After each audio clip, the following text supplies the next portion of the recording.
The Migration Era, also known as the period of barbarian invasions, it marked the decline of the Western Roman Empire.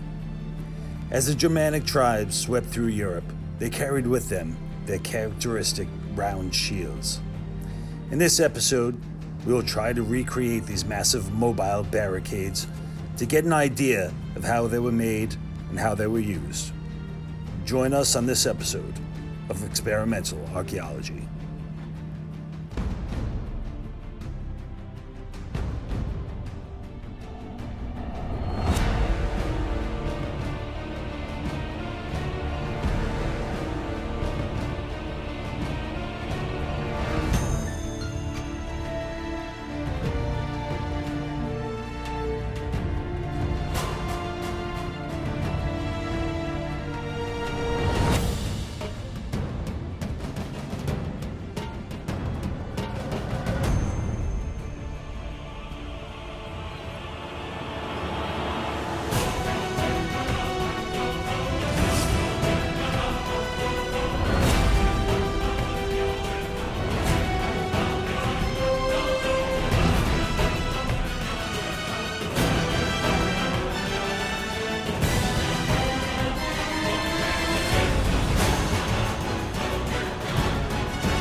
Right, welcome back for an exciting new episode of Experimental Archaeology. So today, we're going to be going into shield making by barbarians, all right? And what we're going to be specifically doing is using methods and designs by the barbarians of the early migration period. So this is an era during the European history that spans from about 375 AD to 575 AD, a fascinating period of when Germanic peoples were pushing against the Roman occupiers, who at the time, the western part of Rome was starting to collapse, you see. So the Germanic peoples were able to kind of start pushing in and start taking over. So this is also a period known by Greek and Roman sources as the period of barbarian invasions. So we're going to build some shields based upon their methods and throw a couple of new ideas out there and see which ones work better. All right, stay tuned.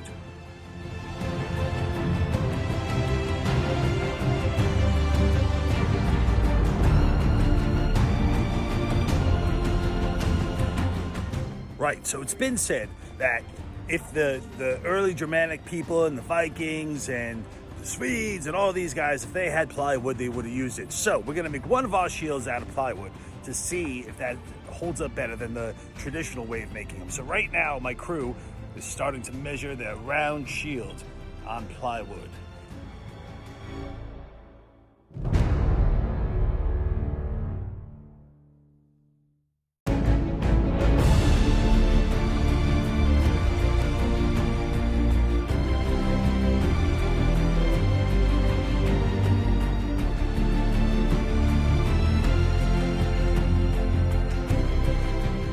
So the other method of making the shield would have been taking these slats of wood and actually gluing them together one by one by one, all right, and building it like that. And then eventually they were going to cut the shape out of it and put some brackets going across after it's all glued, and that'll keep the whole structure together. So you'll see that in the process as well. That's the traditional one. We'll put it to the test to see which one holds up better.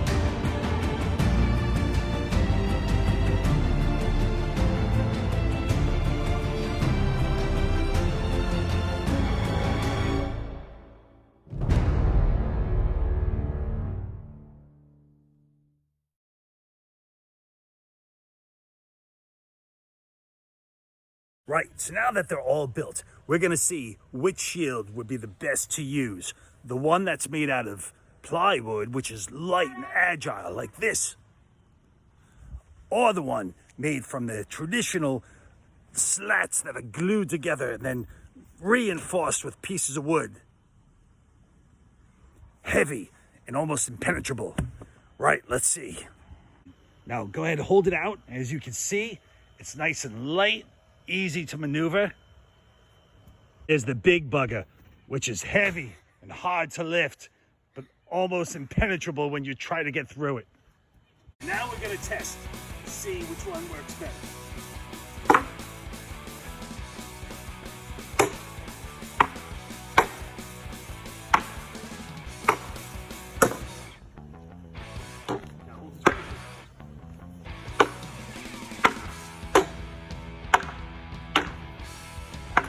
His arm's getting tired. That's your arm. Yeah? Go in circles here, Chef. Hit it hard.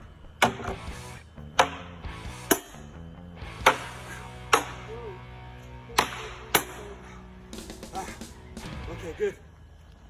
Right, so you can see just after a little while, moving around this shield, my arm is getting super tired, hard to hold up. It must have been killer in battle. Zachy, how you doing there? That one's much lighter. Feel good? So, I think that if we had to make a choice, the plywood one would probably be better. It's light, agile. With this one, it would take a heck of a beating, but it would be hard to hold for the entire battle. Woo! Experimental Archaeology with Dr. John William, signing out.